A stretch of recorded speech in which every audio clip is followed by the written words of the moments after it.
Good morning and welcome to Unity Church for Creative Living in St. John's, Florida. My name is Reverend Yvonne McAndrew, and it is always my honor and privilege to serve as your senior minister. I wanted to let you know that I am not with you in person today, but I will be back with you soon, and I am with you in spirit.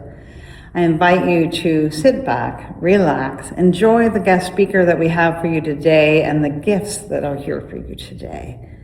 Know that you are loved and you are appreciated, and I look forward to seeing you soon. Namaste. Good morning, church. Good morning. My name is Tammy Bond, and it is always a pleasure to serve as your platform assistant today. I'd like to echo the words that Reverend Yvonne said. Welcome to your spiritual home, Unity Church for Creative Living, a world-class ministry dedicated to learning, serving, and growing. Thank you guys for joining me here today. And if you are watching this recording from the local Jacksonville area, come on in. The water feels fine, I promise. Before we get started, the Creative Living Band jams out. You are missing it if you are not here. So I look forward to seeing you guys soon. Now, affirm with me our affirmation for the year. Together.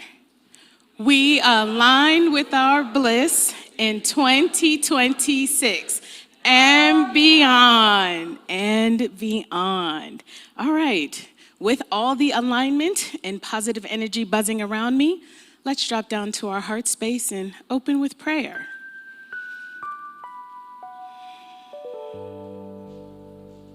Father, Mother, God,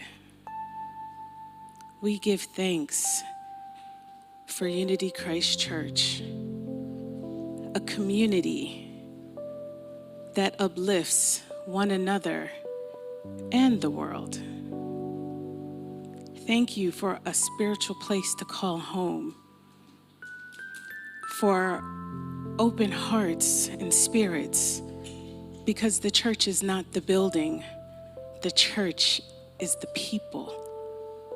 It's you, it's me, it's all of us. It's holding the high watch. It's remembering that we grow together, that there are strength in numbers, and that you're not alone. UCCL is a place where we come to remember the truth of who we are, that we are beloveds of the divine, that when we follow our heart, our path is always guided. And while there are times when there are bumps in the road, we know that God is in all things and in each and every one of us. So we don't fall to challenges, we rise higher, we bring our consciousness up, we join our hands and our hearts. We don't let the mind control who we are. We let our hearts dictate who we will be. We are powerful, powerful beings, guided by love, guided by that still small voice that whispers which way to go. And when we have the courage to lean in to that still small voice, there's nothing we can't do together. So I give thanks for this community. I give thanks for the visitors, the members, the messages, the music. I give thanks for it all because it's the place that reminds me that every dream, everything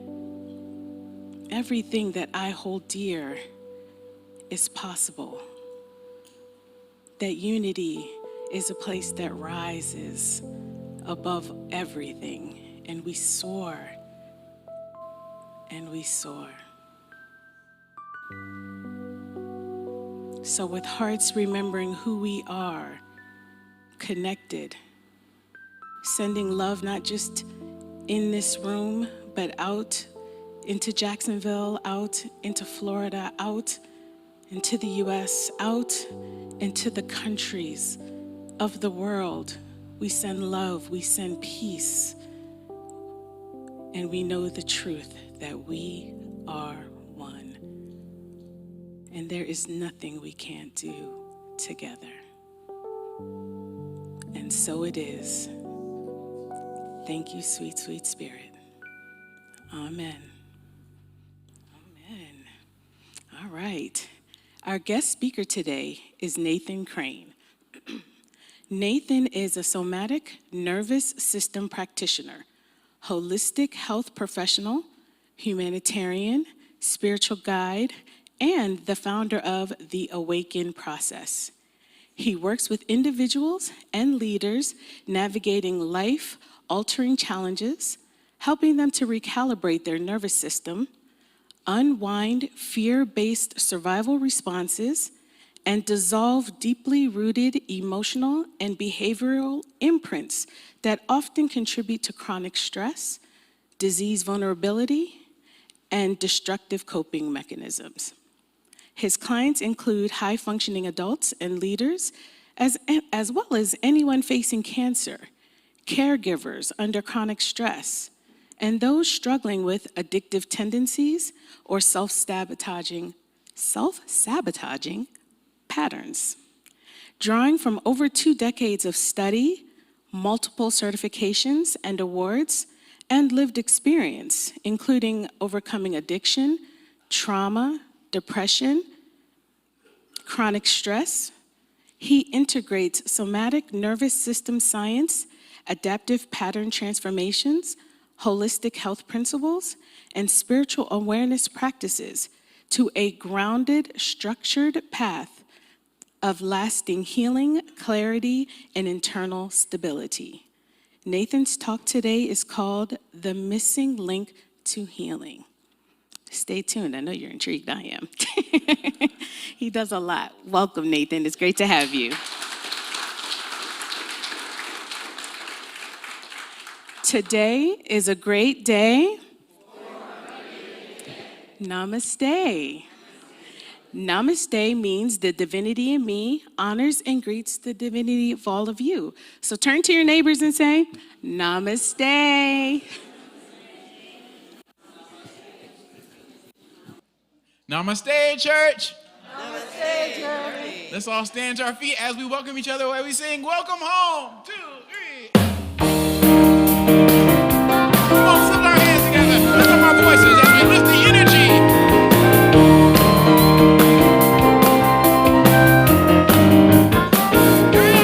Welcome home. Come on in. Welcome home.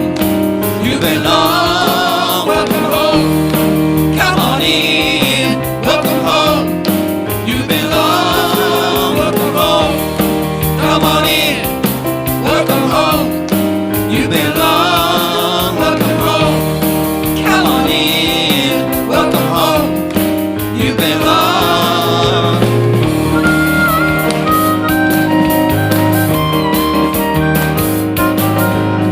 Welcome to your home. Come and join the family. You are not alone. There's always love just waiting for you. We believe in more love and peace and harmony. Right inside your door, there is a hug just waiting for you. Welcome home. Come on in. Welcome home. You belong. Welcome home.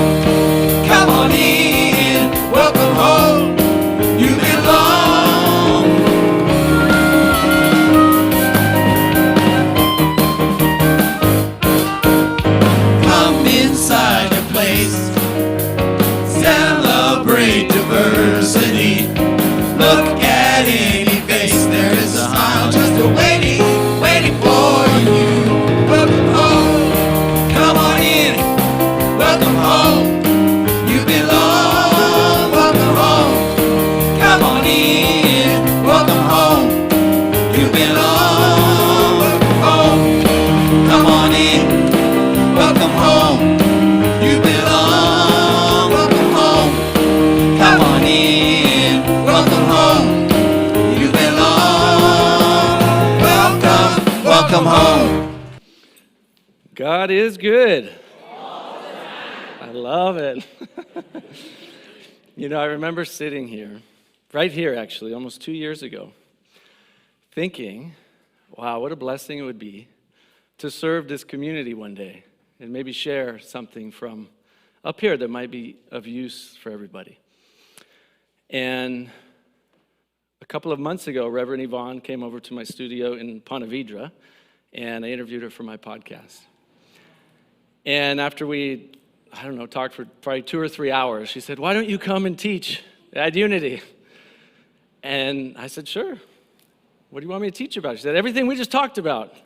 I said, okay. And I forgot all about that thought that came to me sitting here 2 years ago until this morning. So I was getting ready to come. I just remembered it, and I thought, wow, God is good. So beautiful, so beautiful. So thank you for having me. Thank you for welcoming me in and for being a part of this beautiful community. Thank you for the beautiful music and high vibes and all the yes. And so I want to open up with this verse from Matthew 18, 2-4, where Jesus is talking about how to enter the kingdom of heaven. And he said, unless you become like little children, you surely will never enter the kingdom of heaven. You know, and that I've reflected and prayed and meditated on that verse many, many, many times. What does that mean? What does it mean to become like a little child? Are we childish or childlike?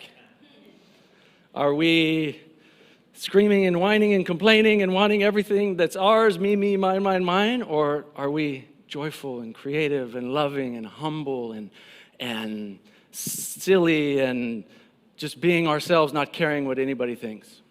What do you guys think? What do you think Jesus meant by, unless we become like little children, you will not enter the kingdom of heaven? Wonder, childlike, loving, having fun. Curious, unjudging. Play. And you know, didn't we all come into this world like that? Every single one of us. Every single one of us. Until what happened? We grew up. And what does that mean to grow up? Responsibilities. Conformity. Fear. Pressure. Courage. Doesn't a child have endless courage? A child has infinite courage. You say, don't touch that hot flame. I'm going to touch it anyway. So, infinite courage. We have it within us. See, we have all these qualities, these divine, beautiful qualities. All of us are born with this, right? In the Sanskrit teachings from India, they call this the self, the true self, or Atman, or Jivatman. We would call it the soul, that our soul comes here pure, divine, loving, childlike, creative, curious, joyful, happy, generous, all these things, all these qualities that every one of us has. None of us has to earn any of it. None of us has to develop any of it. None of us has to acquire any of these qualities. We all are born with every single one of these qualities, are we not? We are, right? Every human being, every little child, until what? We get conditioned. We get told no 1,000 times. Don't touch that. Don't do that. Get off that couch. We get pushed into things that we don't want to do. We get damped down. We get stamped down. We get pushed down. We're told to dim our lights. Constantly, again and again and again and again and again and again. Until what? Until we are responsible, serious, mortgage-paying adults. Right? And yeah, responsibility is important in becoming an adult. And see, I think that's the purpose of why we have to go through all of that, is we come here childish and childlike, but naive. We don't really know what we don't know yet. And we go through these challenging times. We go through these hardships. We go through these pressures. We go through these opportunities. We call them traumas in in therapy or in psychology, but they're really opportunities, aren't they? We go through these opportunities to what? To cultivate wisdom, to learn, and then also to let go so that more of that childlike nature can shine through. The problem I discovered over the last 20, 21 years in my own spiritual path and in studying ancient traditions from around the world and from studying psychology and working with thousands and thousands of people dealing with chronic health conditions is that we are very often operating from these old patterns and beliefs that were given to us by our own family, peers, even handed down to us from generations. Who's seen that in their own lives? Right? These beliefs and patterns that hold us back. This idea that maybe I'm not good enough. Maybe they won't like me. Maybe they'll laugh at me. Maybe they'll judge me. Right? Who's felt that before where you kind of you dim your light a little bit because you're afraid of being judged? See, we all have. I see 2 people raise their hands. Thank you for being honest. But we all have, 100%, right? We all have, and many of us still do to this day, and there's absolutely nothing wrong with it. But what I discovered is that we develop these protective patterns, and these are actually not things that are wrong with us. The perfectionism, the people-pleasing, the dimming our light, the addictive behaviors, these are not actually anything that's wrong with us. And this is the opposite of what most personal growth, modern psychology, and even some spiritual teachers and paths will teach us, is that we have to get rid of these bad things. These are the demon, they're the devil, they're bad for you. We got to get rid of our vices. But how well has that worked for anybody? To try and get rid of those parts of yourself that you don't like. What happens inside? Chaos, a war, a battle. There's a part of me that says, I'm going to go to the gym today. I'm going to work out today. I'm going to eat healthy today. I'm going to take care of my body today. There's another part that says, nah, you're just fat and lazy. You just lay home and watch TV. You don't do anything anyway. We're just staying here. Right? How many of you have had that battle in your head with one thing or another? We all do. It's not because you're insane, I promise you, okay? We all have it, every human being. In modern psychology, we would call these parts, in internal family systems, we call these parts of our psyche. In ancient teachings, in India, in Sanskrit, they're called samskaras. What does the word samskara remind you of? Scars. And that's what samskaras are. They're impressions, they're scars. They scar our psyche. And our ancient wisdom keepers knew that it wasn't only from our own childhood, and our own upbringing, but also from generational. And we know that today, that generational trauma impacts cultures and societies for thousands of years, handing down until we ourselves understand that with compassion and heal it within ourselves. And so these samskaras and impressions, they leave like scars inside our psyche. And then our behaviors. So I call these samskaras create borrowed beliefs. And the belief might be, I'm not good enough, or I have to dim my light, otherwise people would judge me, or I hate it when this person says that, right? Because why? Because they're attacking me. Anytime you ever get triggered, who gets triggered in here? Raise your hand. Triggered about something. Okay, again, I'm only seeing like 6 people. Either we're half asleep or not everybody's being honest, because we all get triggered, right? If you're in this room and you're a human being and you're alive, you get triggered by something or somebody. You might have been triggered by me, something I already said. Who's already? Yeah, at least thank you for being honest. We all get triggered, and what is that? That's coming from these samskaras, these impressions, this part of us that happened to us earlier in our lives that created a belief. And I call these borrowed beliefs because like anything borrowed, we're supposed to what? Give it back. The problem is we're holding on to it when we're 40, 50, 60, 70, 80. We're still holding on to these beliefs. We haven't returned them yet. Why? Because we're not conscious of them. Because they live in the subconscious. When I was at Dr. Bruce Lipton's house filming for a documentary years ago in California, this was the first time he really helped me understand the science behind this. Who's read The Biology of Belief? Who knows Bruce Lipton's work, right? The science of how our beliefs actually change our biology. Our beliefs contribute to cancer or to the healing of cancer. Our beliefs contribute to heart disease, diabetes, chronic inflammation, autoimmune disease, or the healing of these diseases. Our beliefs contribute to how we perceive the world around us, right? I drive around Jacksonville, I have this belief that everyone's a terrible driver, they're always getting in wrecks, they're gonna run me off the road, look at these people always flipping me off. What am I creating around me, right? I'm creating that reality. Quantum science confirms this, that our beliefs actually change the perception of our reality. Like how mind-blowing is that? Unbelievable. Or I drive around and I say, you know what? I only see the best drivers. Nobody cuts me off. I'm always waving at people, they're waving back. You know, they're driving safe, I never see wrecks. I swear to you, I haven't been stopped in traffic for a wreck in maybe less than I can count on one hand in the last 6 years I've lived here in Jacksonville. Because this is my reality. It is my reality. And you know, yesterday was the first one I've been stuck in for like a half hour. It like slowed my time. I was going to pick up my kids by like 30 or 40 minutes. And I was sitting there and I was like, wow, I haven't been in, and I drive everywhere, all over Jacksonville all the time. So I live in Ponte Vedra, my kids live over here in Mandarin, so I'm always driving all back and forth. I'm sitting there and I'm going, wow, this is amazing. This is the first time, not, this is terrible, I hate traffic, look at this, always happens. It goes, wow, this is amazing. I get some extra time to listen to a podcast. I can just relax, enjoy the rain falling on my car.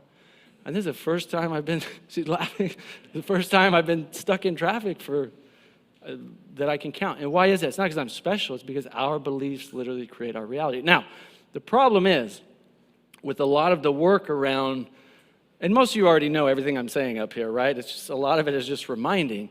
The problem is that a lot of the work we do in personal growth or around beliefs is we're trying to build a new way of living on top of a faulty foundation.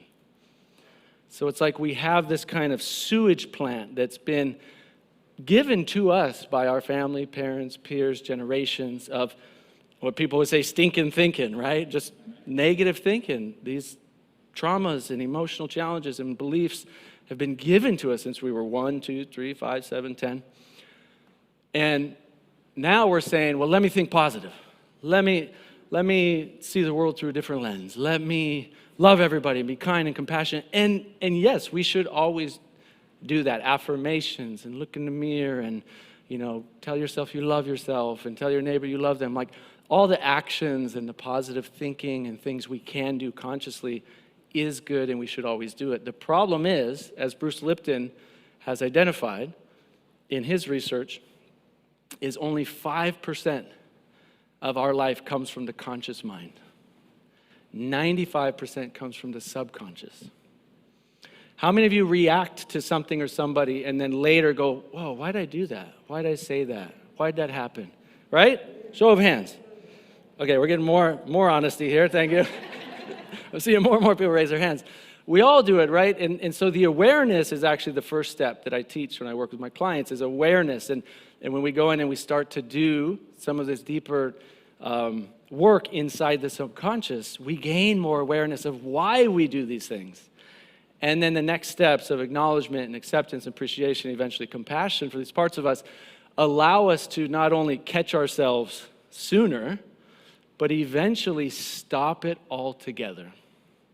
I mean, how would you like to be able to not even react when somebody says something to you negative? And it's not suppression either. So the other side of the coin is we either build, we try to put a lot of positivity on top of a faulty foundation, which is what I did for, 15 plus years. And it can get you so far. Or we go in and we heal that 95% in the subconscious. And then what happens in our lives is it happens automatically. The person who used to trigger me anymore, it's just all I have is compassion for them now. It's like, oh, I can see their suffering inside. I can see their pain inside. I can see their 7-year-old hurt child inside because I've done the work on myself. And so now I can have compassion. So instead of me getting triggered and reacting and then going, oh, I wish I didn't do that, now it's just like I can just hold space for them. Right? And so everyone here has had some experience of being able to do that at some level. And we all have these multiple layers of these wounds that have happened to us over our lives. And so how I look at it is like this, is our soul, our true self is like the sun. It's just constantly shining shining love and light and compassion and curiosity and awe and wonder and all these things that happen to us. All these challenges, these beliefs that get formed, which lead to what I call binding behaviors, which are the behaviors, the reactions, the self-sabotage, the things that we want to change but have very difficult times doing. All these things are like clouds that are covering the sun, covering our soul, covering our true self. And every time we heal these deeper layers, we understand them, we meet them with compassion, it's like those clouds start to lift. And what comes out of you is more light, is more love, is more compassion, is more kindness. And that's not because I gave it to you, or you gave it to yourself, or I gave it to me, or I achieved it by doing some new technique, and now I'm more loving. It's like, no, we just got rid of what was in the way. And here's the paradox, without trying to get rid of it. And so you'll understand, if you attend my workshop, we'll have time. I don't have time now. We'll go much deeper into what I mean by that, because the more we try to get rid of these parts of us, actually, the more war and fighting goes on. So it's actually meeting them with compassion, meeting these aspects of ourselves with deeper understanding, compassion. Imagine a 7-year-old child who is totally distraught and upset about breaking his toy. Would you, as a compassionate human being, would you tell that child, shut up, be quiet, there's something wrong with you, just get over it? Which happened to most of us when we were young at some level or another. Or as an adult, as a conscious adult now, how would you treat that child? Hey, it's okay, come here. Tell me what's wrong. Let me hear what you're feeling. Let me understand you. You bring compassion to that child, and they then release that all on their own. And that's the same kind of work we have to do inside ourselves. And when we do that, things heal. And the reason why this is a missing link to healing, as I worked with so many cancer patients and heart disease patients and diabetes and autoimmune and you name it over the years, is because everyone's talking about exercise and diet and nutrition and detox and supplementation and red light therapy and all these things, which are good and they work and they're helpful. But I've come to look at that as the 20% of health and healing. I actually come to look at all of this deeper inner work and healing as the 80%. So if you see like an iceberg, that little 20% you see up top, that's what everybody's focusing on. But where I think real healing happens physically, not only mentally, emotionally, spiritually, is under the water, that huge iceberg, and that's the mental, emotional, spiritual. This is where the real healing happens. Because when we shift these deeper patterns within us, what happens is our nervous system shifts. And so, who's heard of the autonomic nervous system? Most people, right? At least half. Autonomic nervous system. So, to simplify, it's very complicated, but to really simplify it, we can think of a rest and digest, healing, I kind of call it the water. This is parasympathetic. And fire. Yeah, water, this is raining, right? It's like the water. So you think of healing and resting, digesting. You're taking food and nutrients in. Your body can assimilate it, can send it to where it needs to go. It can repair tissues. Think about how miraculous this body is. Like, look at your hands for a minute. Just think about, there are trillions of cells and thousands of functions that are happening every second just for this hand to just be able to do this, right? It's cleaning up cancer cells, and it's killing bacteria and viruses, and it's regenerating cells, it's building new collagen, it's taking vitamins and minerals out of the food I ate this morning and sending it to the heart and distributing it and taking the toxins and sending the lymphatic system and removing those from the body, and then attacking chronic invaders and inflammatory cytokines and creating natural killer cells and T cells and B cells to go gobble all this stuff up. It's all happening 24/7, and we're just sitting here like, yeah, nice, Imagine if we had to do all that regulation ourselves. So what a beautiful, intelligent design that we have. The problem is, because of all these things that happened to us earlier in our lives, we end up being stuck in what's called sympathetic. And sympathetic is the opposite. That's fight, flight, or freeze. That's this triggered. You're triggered by somebody. You listen to politics or the news and something activates you. You're worried about the bill, you're stressed about the family member, something happens and now that shouldn't have happened, why'd that happen, that bad person, they did this to me. That's all sympathetic. That's all fight, flight, or freeze. That's beautiful when we're out in nature and there's a wild animal or tiger or something trying to kill us, and then all the energy goes to our extremities, to our blood, our muscles, our legs. Pupils get dilated, adrenaline, norepinephrine, right? We get into this fight, flight, or freeze where we could literally save somebody's life, save our life, or run away, or freeze and hide. Now, that should happen very, very rarely in our lives. The problem is today, most people in our modern society are actually in a low-grade or mid-grade version of that almost all day, every day. So no wonder we have cancer rates higher than they've ever been, almost 50% in the society. In 1905, it was less than 0.05%. Now we're at almost 50%. Yeah, of course, it's toxins and diet and pollution. All these things contribute. But when we have this overactive nervous system that's in this constant kind of sympathetic, our body cannot heal. And so that's the biggest thing that Bruce Lipton helped me to really understand, was that they cannot work simultaneously. Parasympathetic, which is healing, sympathetic, which is survival. They actually don't work simultaneously. It's only one or the other. So that means when your healing system, your immune system, your regeneration system is working, your body's regenerating. When you're activated over here, it shuts everything down for survival. It thinks you're in survival. You watch a social media clip, it triggers you. It thinks you're in survival. You watch a movie, I don't know why I did, but took my kids to the new Spider-Man last night. They really wanted to go. I'm sitting there watching. I'm just like, this is just activating so much, of that sympathetic nervous system in people. And I was, looking for what are the good lessons here and the learnings and takeaways from this that I can share with my kids. And I realized, because I don't really watch movies anymore, but as I sat there, I found myself almost out of body watching this movie in such a different way. Where it's like, wow, this will cause people's systems to be like this, and will cause them to be like this, and make them think like this, and this, and I'm like, this is so fascinating. We're crazy human beings. We make these movies that are like alternate realities to try and numb us and entertain us and activate our systems in so many different crazy ways. And I thought, wow, we are wild, wild human beings. Okay, so let me wrap it up. So, is this making sense though? Right? That we have to get to the underlying root cause of these things in our nervous system, and when we do, then we activate that parasympathetic much more often.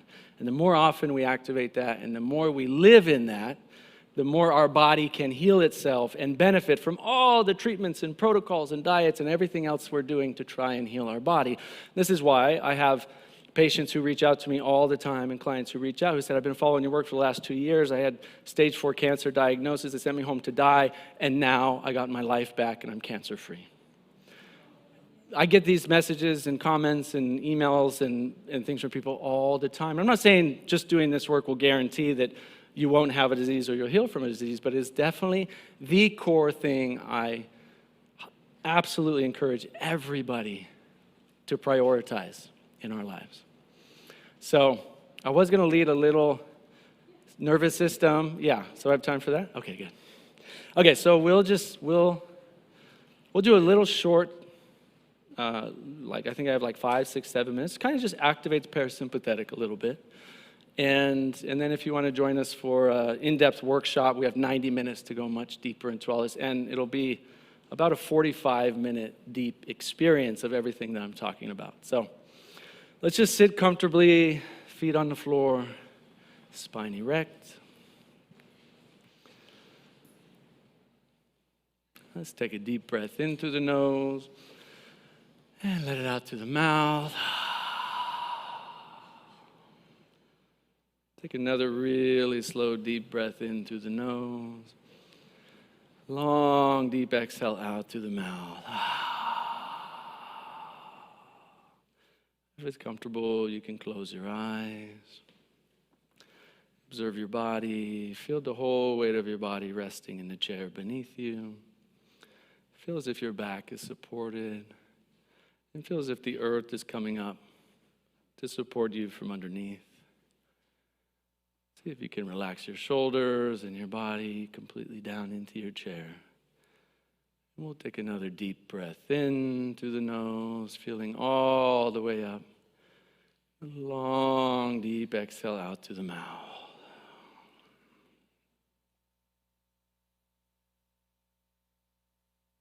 The one beautiful nervous system practice we can do is humming. This is an ancient practice from India called Brahmari, and modern scientists have found this activates the vagus nerve and relaxes your nervous system. Let's take another deep breath in and let it go.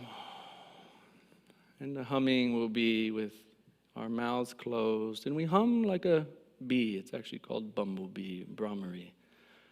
And so we breathe in for a count of 4, and on the out breath, we will just hum together like this.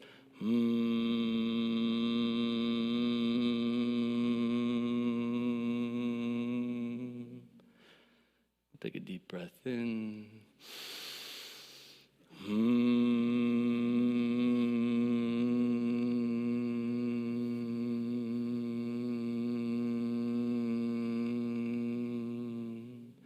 Continue a few more at your own pace. Slow, deep breaths in. A nice hum on the out breath for as long as you can.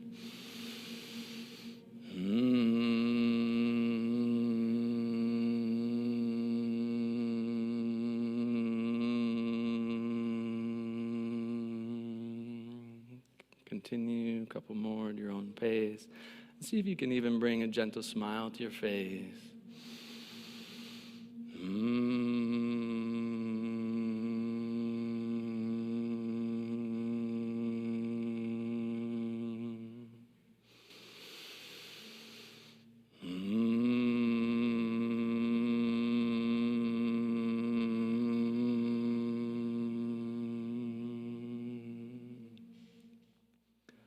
And let that go and keep your attention inwardly.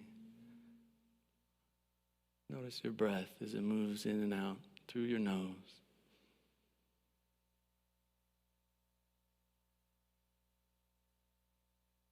And just observe your body. Bringing awareness into your own body. Just gently observe anything that might be there, wanting your attention. Observe any sensations, any feelings. See if you can just observe without needing to fix or change anything.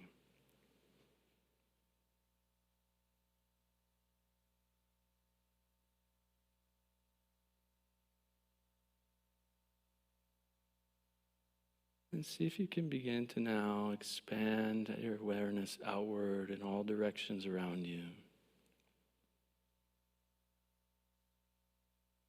And notice how your thoughts come and go.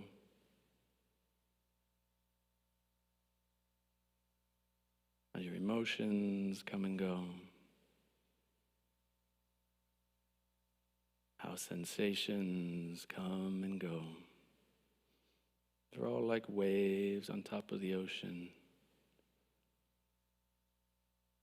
See if you can connect to that deep, infinite awareness of stillness under the waves in the depth of the entire ocean. Knowing that all of life's circumstances come and go, come and go.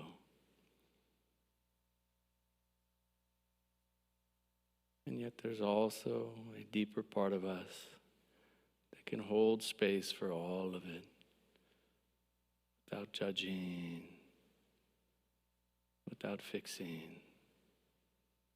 A part of us that is unharmed, untouched, pure and infinite. And just rest in that space for a moment.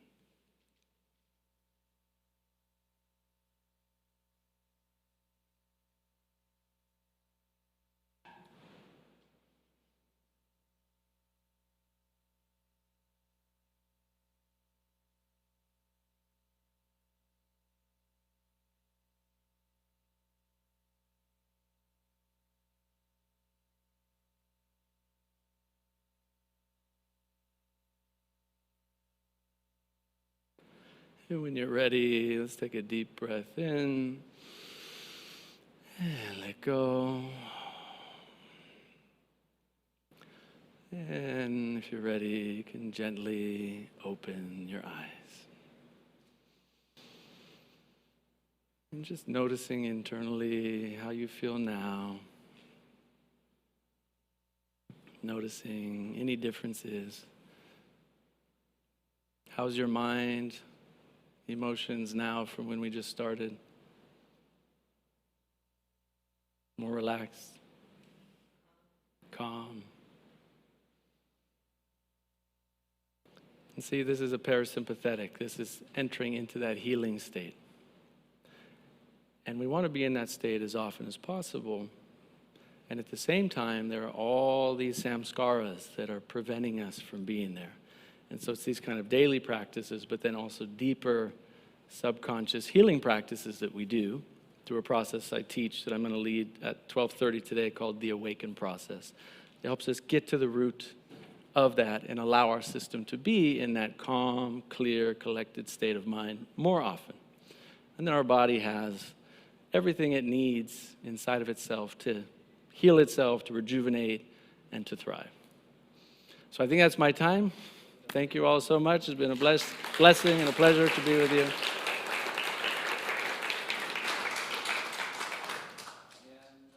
I look forward to seeing you at 12:30 for those who are attending the workshop. Just so everybody knows, normally when I teach this workshop, it's an $800 ticket. And so I think we charge $20, $30, something like that. So it's a big treat for everybody. I just want to say that. It's a big treat, and it's my honor. So. Unity is an inspiring, inclusive, spiritual community. We offer practical, uplifting services, classes, resources to help people of all faiths apply positive spiritual principles to our lives. We just heard so much from Nathan about what happens in the Indian tradition. Like, that's what we do, that's who we are. Now is the time in our service where we get to bless this ministry that has spiritually fed us today. And Jeremy, our spiritual community is supported by your tax-deductible contributions from all of us, and we are so grateful for your support. There are many ways to give. The QR code in the back of the chair that is in front of you. Unity and Jax, our Facebook page, or slipping a check or cash into the basket. We are so blessed by you. So I invite you to take your offering to heart and affirm our offertory blessing together. Divine love flowing through me blesses and multiplies all that I have, all that I give, and all that I receive. And I am richly blessed. Thank you, God. All right. You know that we are a bustling community, so mark your calendars. Join the Women of Unity here on Tuesday, October 18th at 6:30 p.m. to create your, what'd I say? See? Yes, I need to slow down. Right. Okay. I was just kind of reveling that we're already in August and I've already jumped to October. Don't follow my lead, okay? We are in August. All right. Let's start again. The Women of Unity meet here on Tuesday on August 18th at 6:30 p.m. to create personal peace polls. And this will be facilitated by Reverend Fan Schmidt. Now, I have a question for you guys. And if you are Mary Morrissey people, this saying is very familiar. She says, do what you can with what you have from where you are. Does that sound familiar? Okay, and if you've never heard that, those are words of wisdom. Do what you can with what you have from where you are. This is my people. I love you guys. So I am inviting you to join me in awareness building. Financial illiteracy is a big thing. a huge thing. We don't know what to do with the money that we have or the current situations that we're in. How many of you, raise your hand, have you ever heard the rule of 72? Okay, 5 of us, great. So this is perfect. If you've never heard the rule of 72, you need to be here. If you are a parent, you need to be here. If you are a grandparent, bring your child who is now a parent, because we all need to be here. Somewhere in that good book, it says, without a vision, our people perish, or without knowledge, our people perish. This campaign, if you see it says 30 by 30, I've joined a campaign, and the goal is lofty, to educate 30 million people by 2030. This information is revolutionizing my life in real time right now, and I couldn't not share it. So I'm inviting you to a free financial education workshop. It is taking place on August 14th, which is a Friday, starting at 6:30 p.m. Bring your neighbor, bring yourself, bring your husband, bring everybody, because this information is transformative. And it's free, guys, come on. So I want to help you build awareness. So I hope that you guys join me. All right, the UCCL Men's Group will meet on Tuesday, August 11th at 7 p.m. at Ed Boardman's home. Stop by on Saturday, August 8th and Saturday, August 22nd for the JCP Community Markets between 10 a.m. and 2 p.m. to check out the vendors and all the food trucks. There's a sign-up sheet in the lobby for anyone who wants to do sacred service and man the Unity booth. Join the UCCL community chat that's taking place after service on Sunday, August 9th, to get an update regarding the Unity community and to ask any questions that you guys may have. Everyone is invited to the ongoing A Course in Miracles study group that takes place here on Sundays at 9 a.m. And now I would like to invite everybody to stand as we say the prayer of protection as an I am statement. The light of God surrounds us. I am the light of God. The love of God enfolds us. I am the love of God. The power of God protects us. I am the power of God. And the presence of God watches over us. I am the presence of God. And together, wherever we are, God is, and all is well. Yay, God! This little light, gonna let it shine, gonna let it shine. This little light of mine, I'm gonna let it shine. Oh, this little light of mine, I'm gonna let it shine. Oh, this little light of mine, I'm gonna let it shine. Let it shine, let it shine, let it shine. Oh, this little light of mine, I'm gonna let it shine. Oh, this little light of mine, I'm gonna let it shine. Oh, this little light of mine, I'm gonna let it shine. Let it shine, let it shine, let it shine, let it shine. Let it shine, let it shine, let it shine. Thank you for joining us here at Unity Church for Creative Living in St. John's, Florida. Shine your light.